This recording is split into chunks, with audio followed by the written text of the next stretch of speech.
Ladies and gentlemen, I'd like to make a short statement. In the world of royal servants, there are few more controversial figures than Paul Burrell.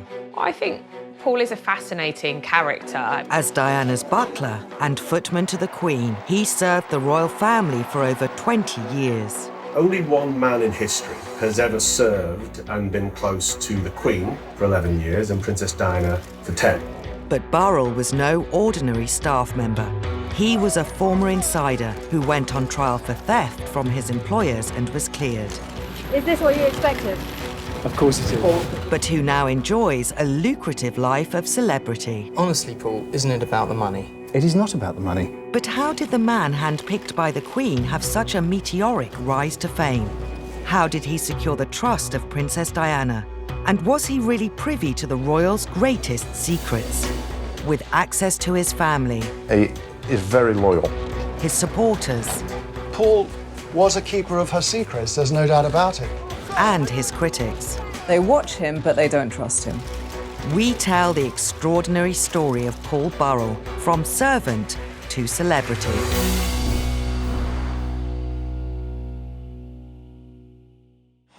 Today, Paul Burrell is one of the most visible figures in royal commentary.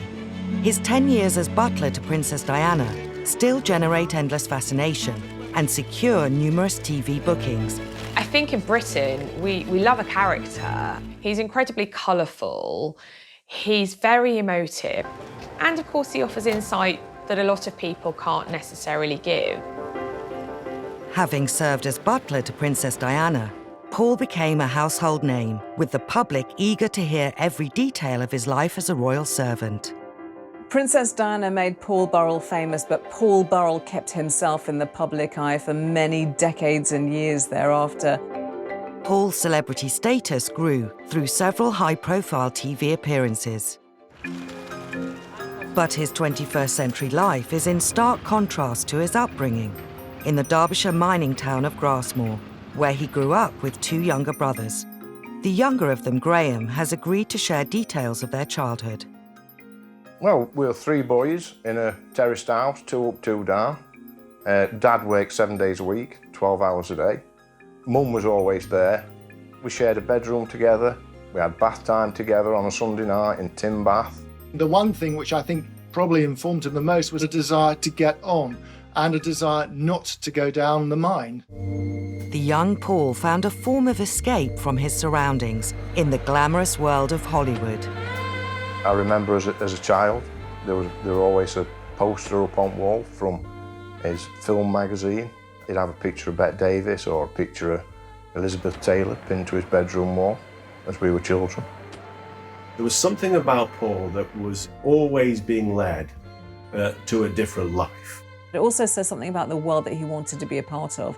Hollywood sells a fantasy, and royalty also sells a fantasy. Aged 12, Paul Burrell came face to face with a world entirely unlike his own on a family trip to London. We always went to Palace, and we always went to see Busby's. And on this particular time, we were all loading railings, 3 little boys from Derbyshire. And Paul said to Mum and Dad, "One day I'm going to work there." Dad ruffled his hair and said, "Yeah, of course you are, son." I think it was part of his destiny to escape or to live a different life than the one that was laid out for him. Here was a kid who, instead of playing kickabout in the street and getting dirty in the grime and the slag heaps with the other kids, he was rushing home from school to go to the PG Tips box, which back in the day had cards that he would collect of kings and queens. He would read about the monarchy and heritage. After leaving school at 16, Paul studied for a diploma at Catering College. Upon graduating, he worked briefly in hotels on the South Coast until a previous application to the royal household yielded a job offer. In 1976, at just 18, Paul Burrell began work as footman to the Queen. When Paul did actually get the job at Buckingham Palace, it were unreal. We were stood looking at the most famous house in the land, and Paul was working there as 13th footman to Her Majesty the Queen.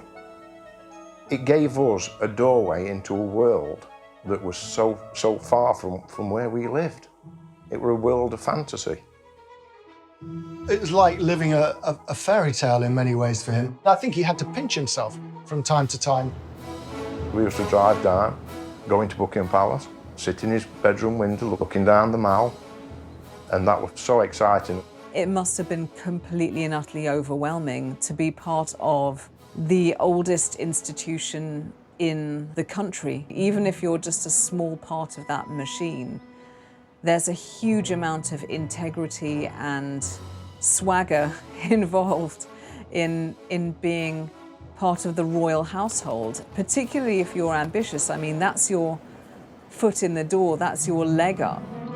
Within 16 months of starting at the palace, he was promoted to personal footman to the Queen. And she'd apparently said, "Who is that young man?" And she'd been told, and she said, "Well, he seems to be very good at what he does. Let's try him out." And I think she was looking for a new footman. So, I mean, she doesn't have very many, and she doesn't have very many men in that close area. But, you know, Paul Burrell, in a very short time, became one of the key male servants in the Queen's life. Once promoted, the Queen tested Paul Burrell with a job very close to her heart. Burrell was thrown in at the deep end. The first thing she said to him was, "Oh, do you like dogs?" And he said, "I love dogs, Your Majesty." "Well, let's see if they like you." But Paul was quite practical. At breakfast that morning, he'd wrapped up a couple of sausages on the breakfast table and wrapped them up in a napkin and tucked them away in his pocket because he thought they might come in useful if he had to sort of placate the corgis. His secret weapon came in very handy because he managed to sort of rush off after the dogs behind some trees and sort of dish out their treats to them. And after that, of course, they wouldn't leave him alone. It wasn't until I actually stood in Royal Enclosure at Royal Ascot and seen the carriage drive swoop into Royal Enclosure and saw Paul sat on back of carriage directly behind Queen that it hit me like a ton of bricks that my brother was so close to Her Majesty. As her personal footman and chief corgi walker, Paul Burrell was one of the Queen's top servants. But like all staff members, Paul would have been made very aware of his standing. Di Davis, who served the royals from 1994 to 98 as head of Scotland Yard Royalty Protection Force, remembers well the boundary between the royals and their staff. I think Her Majesty, she has seen so many servants, police officers, private secretaries come and go. All of us who work with and for the royal family have to remember our place. We're there to support them. We're not there to be their best friends. Whilst Paul may have been kept busy with his duties for the Queen, he still found time to help out the newest addition to the royal family. In 1981, Diana Spencer was living at Buckingham Palace in the months leading up to her wedding to Prince Charles. This other member of staff called Mark Simpson had got close to the princess and he was taking her Big Macs, and so he pulled Paul Burrell in to be part of this mission. And so they went to a local McDonald's and they brought back Big Macs and fries. And they apparently sat and had it together. And that's Diana. I think she could mix with everybody. She was just a normal girl to him. She was very down to earth, like he's very down to earth. They connected, very similar ages. But whilst Paul was becoming popular upstairs, it would be downstairs that romance blossomed. Paul met his wife Maria, who was a maid to Prince Philip, while they were making the Queen's bed. He and Maria did break new ground because normally what happens when below-stairs staff marry was that one of them, at least, has to stop working. Paul happened to mention this to the Queen one day, and the Queen said, "Well, that can't be right. You and Maria deserve to stay on." Although today, Paul is strongly associated with Lady Diana, it was originally his wife Maria who bonded with the princess and secured Paul's future with the newest royal. Sometimes she would pop down to their little tiny mews flat, which is at the back of Buckingham Palace, where all the servants lived, and she would, drop in to see Maria as well. So slowly, this sort of relationship was building. So Princess Diana and Maria were, it could be argued, as thick as thieves in the early years. They were both new mums, so sharing their experiences and bonding over that new life. By the mid-80s, when Diana and Charles needed more staff at Highgrove, their Gloucestershire residence, Diana made an offer to Maria, not Paul. Diana begins sort of appealing to Maria to think about the future, and you can't carry on living in this poky little flat. Why don't you come and work for us? And with pressure from Diana and a lot more pressure from Maria about a new life in the countryside, they managed to persuade Paul about the benefits of family life at Highgrove. Although initially reluctant to leave the Queen's service, in 1987, Paul relented to pressure from Diana and his wife by moving to Highgrove to become butler to the Prince and Princess of Wales. And I don't blame him in one sense. You know, they were the future, as it were, or she was the future, and the potential future queen. Why wouldn't an ambitious servant want to be on the right side, as it were? But as Paul began on the exciting new chapter in his life, words of warning echoed in his ears. Just before he left, he was taken aside by a very senior figure at Buckingham Palace who said to him, Paul, there is something you need to know about the Charles and Diana household. All is not as it seems. In 1987, Paul Burrell found himself working for possibly the most high-profile royal couple in living memory, the Prince and Princess of Wales. Based at Highgrove, he was a highly valued butler, but relations between Charles and Diana were strained. All the staff in the royal household knew that Prince Charles was carrying on a years-long affair with Camilla Parker Bowles. Princess Diana is first absolutely suffering and devastated, and then very slowly begins to try to find love and friendship in other places. With a growing divide between Charles and Diana, the princess drew on close friends for comfort, including Paul Burrell. Many times when we visited, there'd be a knock at the door. You'd open the door and the princess would be stood there. I watched the friendship grow. She was calm around Paul. They were good together. Paul knew what she wanted before she wanted it. Paul soon found himself in a more trusted relationship with his employer than he had ever had working for the Queen at Buckingham Palace. She didn't have a husband who could talk to her. So she would talk to Paul. When she started to call him her emotional washing machine, she would dump all her innermost thoughts and emotions on him. They would spin it around together on a fast cycle, and she would always walk away feeling lighter and cleaner. Before long, Diana was asking Paul to enable her own extramarital relationships, in particular with former Army Captain James Hewitt, who had been Diana's horse riding instructor. Well, Paul wasn't just Diana's confidant, he was her fixer as well. I mean, during her increasingly acrimonious marriage to Charles, he facilitated many of her boyfriends. There's those infamous stories of him smuggling James Hewitt, the cavalry officer, into Kensington Palace, hidden in the boot under some blankets. And then he would stay the night with Diana, and then, you know, Paul would kind of smuggle him out without anyone seeing the next morning. There was one time when Diana asked him to go and pick up James Hewitt, to take him to Highgrove even, which is quite astonishing. So Burrell put him in the back of a car underneath a blanket. And I mean, whether it really worked, it's highly unlikely because there are police all over the estate at Highgrove.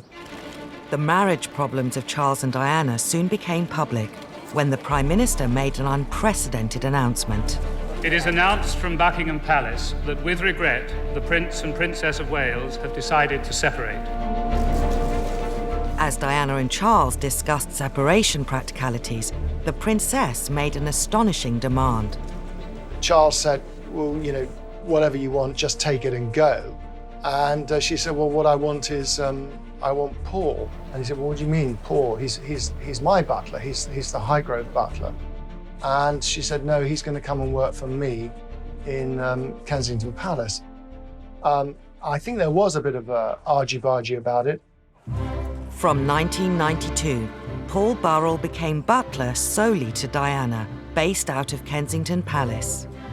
It's interesting to speculate on how that felt for Paul Burrell. Did he feel that he was stepping away from the real heart of the royal family, so away from the Queen, away from Prince Charles, away from the blood heirs of the English monarchy? Or did he feel the opposite, that actually Princess Diana was clearly the superstar, obviously far and away much more charismatic and interesting than any of the other royals? Diana ran her household much more informally than any other royal. The normal hierarchy of servants was ignored, and whoever was closest to Diana personally would rise to the top. She was falling out with people, staff were coming and going. The only sort of constant in it all, at least to me on the outside looking in, seemed to be Paul Burrell. So I guess it just demonstrates that he was very, very good at being charming and knowing exactly what to say and do and how to please Diana. Before long, both Diana's private secretary and her other butler, Harold Brown, left her service. But as their lives became ever more entwined, Diana started to rely on Paul more and more. I mean, she was drawing Paul Burrell ever more into her domestic woes. And this was a time when the princess felt increasingly alone and isolated. And it was really no surprise, really, that she should turn to Burrell in this way. She started leaving notes about her life, her thoughts, asking him for advice on all manner of things. He was definitely now being pulled into things that a butler wouldn't ordinarily see unless invited. In recent years, Paul has been publicly questioned over whether the relationship with Diana was more like that between friends than employer and employee. Did he allow himself to cross that boundary? Yes, I suspect he probably did. I understand that if he had turned down the sort of extracurricular stuff that he was now doing for her, well, where would that leave him? He worked in Kensington Palace. He saw the revolving door of staff being turfed out who sort of fell out of favour. She needed someone else by her side. She needed someone to look after her and to give her attention, and she approached the world through her feelings. So if she didn't feel loved or cared for in the moment, she would possibly feel very, very insecure and sad. But I just have a little sense that what bonded them was Diana's need to be loved and Paul's need to be loved. In 1996, the Prince and Princess of Wales divorced, meaning Diana was officially no longer a member of the royal family. With Diana now free to use her international profile however she chose, Paul Burrell's role once again stepped up to a new level. On now iconic tours to Angola and Bosnia in aid of landmine charities, Paul travelled with her in a role that transcended his title of butler. He was wearing many hats. He was PR, he was chauffeur, he was private secretary, he was butler, he was everything rolled into one, which I think speaks to how much she relied on him and how much she trusted him. I remember that tour to Angola in particular. You know, we were all there for the famous shot of the princess walking through the minefield, and there's Burrell in a Ralph Lauren shirt, same as the princess, and you're thinking, this guy now really is very important in her life. 1997 was not only the peak of Diana's public profile, it was also the pinnacle of Burrell's career as a servant. The press described him as the most important person in her life. Gushing newspaper profiles, I should know, I wrote some of them, about who was this remarkable man. You know, boyfriends may come and go, but one man's constant step forward, Paul Burrell, and I think he rather enjoyed it. Paul soon became known as Diana's rock. I mean, a lot of people have said to me, well, he wasn't the only person she referred to as her rock. There are a number of other people. Well, that may be the case. But what I can say is that it didn't come from Burrell. I didn't hear it first from Burrell. It probably came from Diana. Paul has subsequently claimed in TV appearances he was not only her rock, but also Diana's best friend. I think the friendship were greater than they thought at the time, if that makes sense. I think it were great when you look back at it, when you actually were travelling through it. I don't think he was her best friend. I think that's a misunderstanding. I think that's something that he subsequently came to in the years after her death. But Paul was a keeper of her secrets, there's no doubt about it. He may have been the keeper of her secrets, but since her death, he has revealed them too. One of the most sensational was a letter she wrote just 10 months before the tragic accident that took her life. In 2003, Paul revealed the existence of a letter that Diana had written a couple of months after her divorce from Charles, saying that she thought Charles wanted to kill her. This letter was given to Paul, he says, as insurance, and it was in Diana's hand. But Diana was paranoid about these things. I mean, Burrell, I think, did his best to reassure her. The fact that she confided in him about it, I wasn't entirely surprised. I mean, she told me some of this stuff too. She got Burrell to pull up all the carpets on one occasion and even lift floorboards to see if they could find bugs, but they never found anything at all, of course. Westminster Abbey, Paul was one of only 2 non-family members invited to Diana's private burial at the family estate, Althorpe. But perhaps the greatest honour for Paul in the months after Diana's death was his involvement in her memorial fund. While being employed by the fund to arrange charitable work, Paul Burrell appeared at events as Diana's representative. The press got more interested in Paul after Princess's death because he was more out there, more visible. They were intrigued. Paul Burrell doesn't have a job. He is no longer serving the royal family. He's no longer serving Princess Diana. He is somehow, maybe in his own mind, stepping into her shoes, or at least stepping into her world. And what is that a world of? TV cameras, paparazzi, speaking opportunities, the chance to go to an event, wear a nice suit, and instead of standing there with a tray serving champagne, someone is standing in front of you with a tray serving you champagne. If you are ambitious and a little bit of a Gatsby, a little bit of a social climber, you would probably find that very seductive indeed. By the middle of 1998, Paul Burrell had carved out a place for himself in public life as the spokesperson for Princess Diana's work and ideals. But it wasn't long before his high profile began ruffling feathers.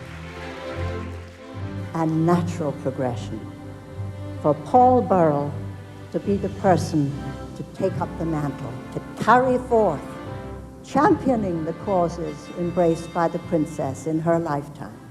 I think as Paul Burrell's stock rose and his profile increased and he found himself in the middle of the media spotlight as the person closest to Diana, I think that led to a perception that he was enjoying it all a little bit too much, that he's a butler who's getting ideas above his station.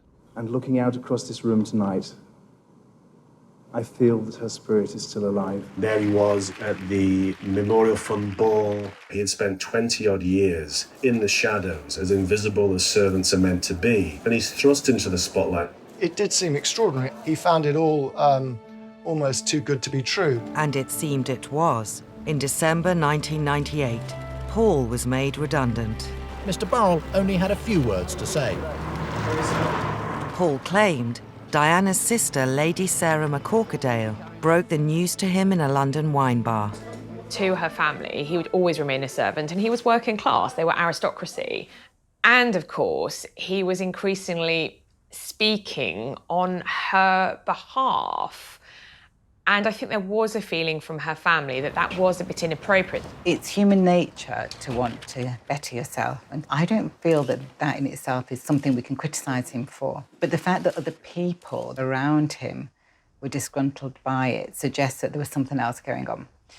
And the something else could have been that other people wanted Paul to maintain his position as a staff member, or that other people noticed a grandiosity in Paul and they were fearful about where it might go. I think Paul was devastated. He thought he had done good work for the charities in Princess Diana's name. His departure from the fund once again made Paul front-page news. Paul Burrell, who joined the Prince and Princess of Wales' staff in 1988, drove off to spend Christmas with his family in Cheshire. Paul returned to Cheshire to begin a new life away from the spotlight. I think he felt he owed it to Maria and his sons to turn his back on his celebrity times Maria wanted some stability. She wanted to be near her family. He did actually try and start a new kind of a life. I think it is too simplistic to say that Paul loved the celebrity. I think he genuinely believed that he was Princess Diana's standard carrier. He was her knight in shining armour, that he was his role to protect her, promote her, because she wasn't here anymore to do so. And so him kind of disappearing into obscurity, I don't think would ever have suited him. The Burrells' peaceful suburban life didn't last long. In January 2001, there was a dawn raid on their home by the Metropolitan Police. When the Serious Crime Squad searched Mr. Burrell's home in Farndon, Cheshire, they took away a number of items. Police found hundreds of items that once belonged to the princess. Reports of designer bags, personal letters, and more than 2,000 photos and negatives. The police were just amazed how much property he had. Some intimate letters from Diana to William, her old school reports. And I think, not unnaturally for the police, they felt, well, why would a butler have this? It was a huge story, but for Paul Burrell, his entire life was turned upside down, and the police built a case which was based on a set of assumptions. The set of assumptions were, broadly, that Burrell had hidden this stuff away, stolen it in those weeks and months after Diana's death. As the executors of Diana's estate, the Spencer family made the final decision to pursue the prosecution. Paul was charged with 3 counts of theft relating to over 300 items. Once it was clear that the Spencers wanted the trial to go ahead come what may, I think Prince Charles's household had to be seen to be working in tandem with the executors and therefore lent their support to the trial. Almost 2 years after the Burrells' house was raided, the trial began at the Old Bailey. Today, he's here at the Old Bailey, charged with stealing from her estate. Paul Burrell was put on trial at the Old Bailey, the highest criminal court in British justice system. It's a really horrible, imposing place where some of the UK's most prolific murderers, rapists have been tried. And here was this royal servant who'd been accused of stealing some effects from the royals that obviously he claimed that he'd been given. It was 3 counts of handling stolen goods. I think he would have been absolutely petrified. Paul's defence claimed he was keeping Diana's belongings for safekeeping, an explanation the prosecution disputed. I mean, it was going to be the trial of the decade. I talked to him many times. He was suicidal at times. He was in a very dangerous place. His view was that when the boys were older, they would want to have this stuff, and they would be grateful to him that he had preserved it. Now, this was a slightly naive view, but it was a view. It was horrendous. It was like a free-for-all. We all went down as a family, show support. And listening to how the court case was being presented. And during that time, he lost all the skin off his hands and off his feet. And that was down to worry. 2 weeks into the trial, and there was a shocking development. Just before Paul was due to take the stand, the Queen made an unprecedented intervention. She claimed to recall a conversation with Paul, during which he had told her he was taking some of Diana's belongings for safekeeping. I knew the princess, and I knew that she was in the habit of giving many of her things away, and no one benefited more than that than Paul Burrell. The case collapsed. He's happy and relieved to have been acquitted on all charges after the terrible ordeal of the last 21 months. I think, at the end of the day, Paul Burrell would have liked his right to reply in court to balance out the accusations and the reputation damage that had taken place over the previous 2 weeks. But ultimately, the Queen stepped in. There was a celebratory lunch with his legal team in Covent Garden, pasta and champagne, to prepare for the journey home to Cheshire. Congratulations. How's it feel? Congratulations. How do you feel? Very happy, thank you. Where's the taxi? After the trial, Paul Burrell once again returned to his home in Cheshire.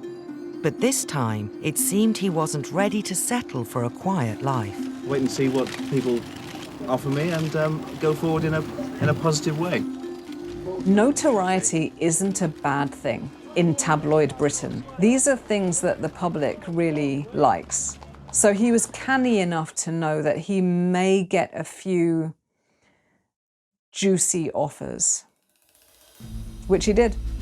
The Daily Mirror's boasting that it will shed light on the trial with Paul Burrell's exclusive account of the last 22 months. He sold his story to the Mirror, and again, no doubt, thought, well, I've been put through the mill on this issue.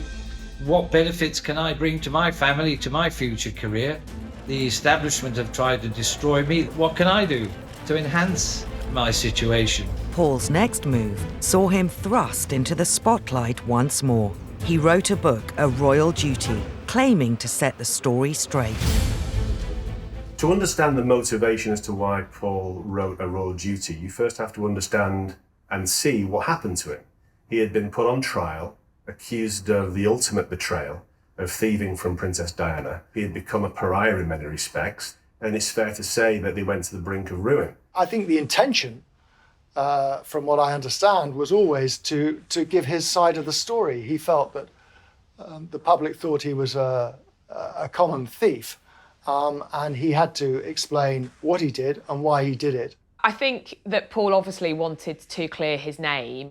He wanted to make sure that this image that he projected, which frankly I think he does really believe himself as well, that he's the protector of Diana's flame, that he's her saviour, that he will always stand up for her, etc., etc. But this book was about making money, and obviously it caused a furore. In the weeks leading up to the book's publication, it was serialised in the Daily Mirror.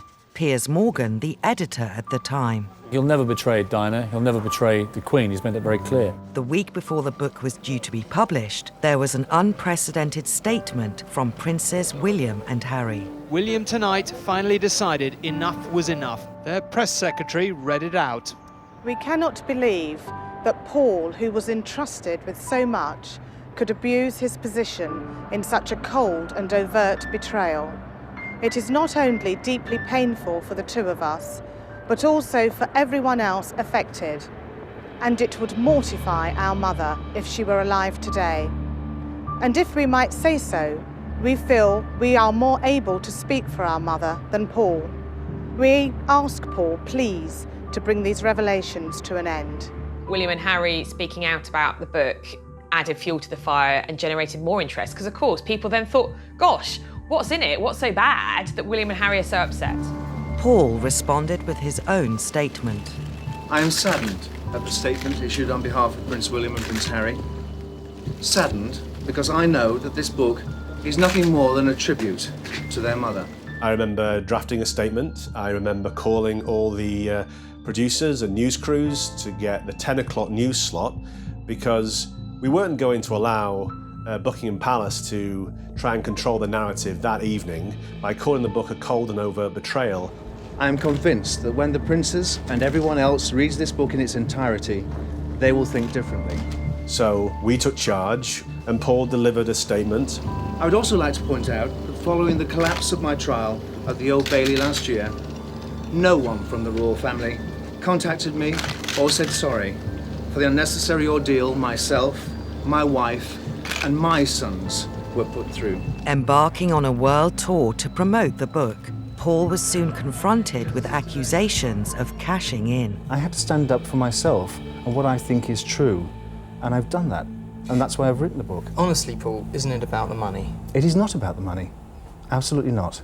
I think that's a little disingenuous when he says it's not about the money.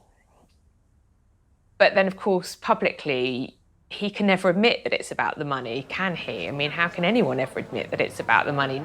I'll just say this, that in the years after Diana died, he was offered many different times the chance to write his book. One offer, which I saw, was for $4 million.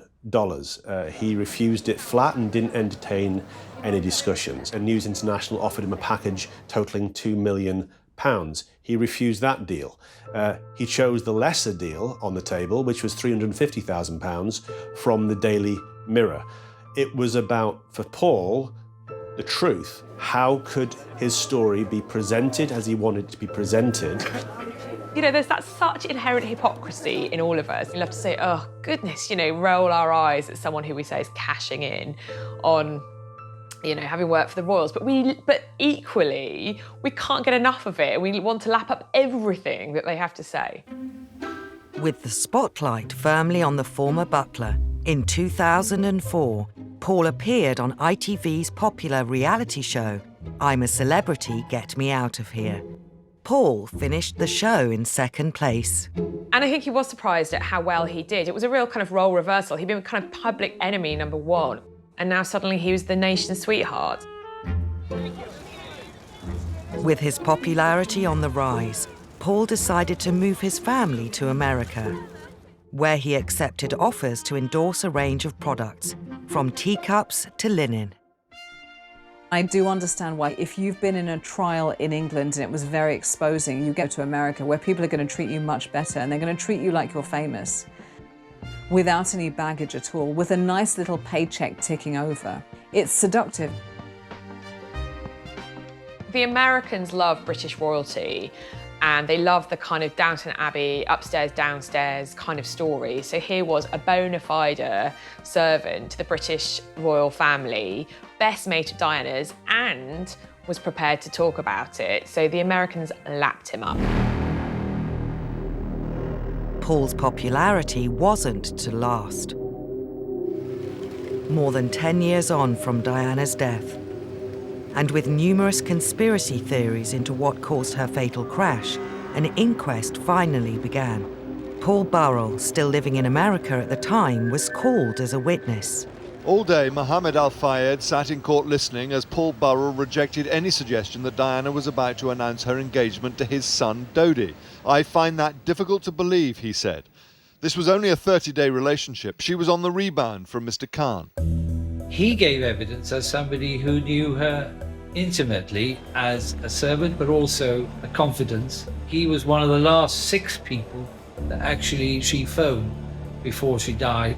He has always seen it as part of his job to protect her, and being part of the inquest was part of that. The world's media were on tenterhooks, desperate to see if Paul had anything new to say. But instead of new revelations, Paul Burrell quashed rumours that were circulating about Diana, including that she was pregnant with Dodi Fayed's baby. The princess, he said, was on the pill and definitely not pregnant, and he suggested she may have allowed herself to be seen so publicly with Dodi in order to make Mr. Khan jealous. The inquest took months to complete, yet appeared to confirm what many already suspected. Let's be clear about this. Princess Diana died because a drunk driver was driving her car and was going far too fast in a Paris underground tunnel.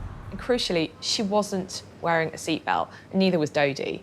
So those are the very base facts, but I think there was such an emotional outpouring of her untimely death that the facts got lost. With the inquest finished, it wasn't long before Paul Burrell found himself having to face uncomfortable questions again, when he was secretly filmed admitting he didn't tell the whole truth in court. He was drunk, he was jet-lagged, and he maintains he was a victim of entrapment. There might have been an element of showing off. I'm sure that's quite possible too. The total disregard for how this will feel to the people who were affected by Princess Diana's death, it just takes my breath away.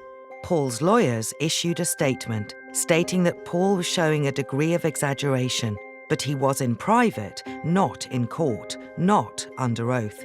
He did not conceal anything remotely relevant to the inquiry. Despite this, the impact was wide-reaching. The fairy tale was over. The fantasy was broken. He wasn't this twinkly-eyed English butler. I think he did become less credible as a kind of talking head and as a source on the royal family. His star was waning, and he returned to Britain, to the family's flower shop. Paul's wife and children remained in America. It certainly had a negative effect on views about him. You know, he went from being this rather sort of lovable figure on daytime television to someone who, you know, the public sort of collectively groaned about. In 2017, after years of media speculation over his sexuality, Paul revealed he was gay and planning to marry his partner of 10 years, Graham Cooper. With Paul's private life almost as valuable as Princess Diana's, the Sun newspaper ran the exclusive. Paul wanted a private wedding, and he wanted to come out as a proud gay man privately to the people who know and loved him. We've got to remember, the Sun newspaper chose to out him. So the moment that news breaks, you are immediately out of control of the story. So Paul did a deal to take control of the narrative. As complex as Paul is, it's important to understand and not villainise him every turn, to understand that he also had some very difficult challenges, which he had to find ways to overcome. Since his marriage, Paul has sold his flower shop, but still accepts offers to comment on big royal stories. More knowledge and secrets to tell about Princess Diana and indeed the royal family. This has allowed his image to carry on, if you like, and the press and the public to be intrigued by this unique man and his unique relationship with Diana and indeed the royals themselves. He isn't going to deny his background and his past, and when television companies ask him to comment, if he wants to, he'll do it, and he'll continue to do that. And he would consider that no more than a right, really, if you like. Paul Burrell holds a really unique place in public life. He's a public figure who's now a celebrity in his own right, but I think he's slightly mistrusted by the British public, and at the same time, they can't get enough of him.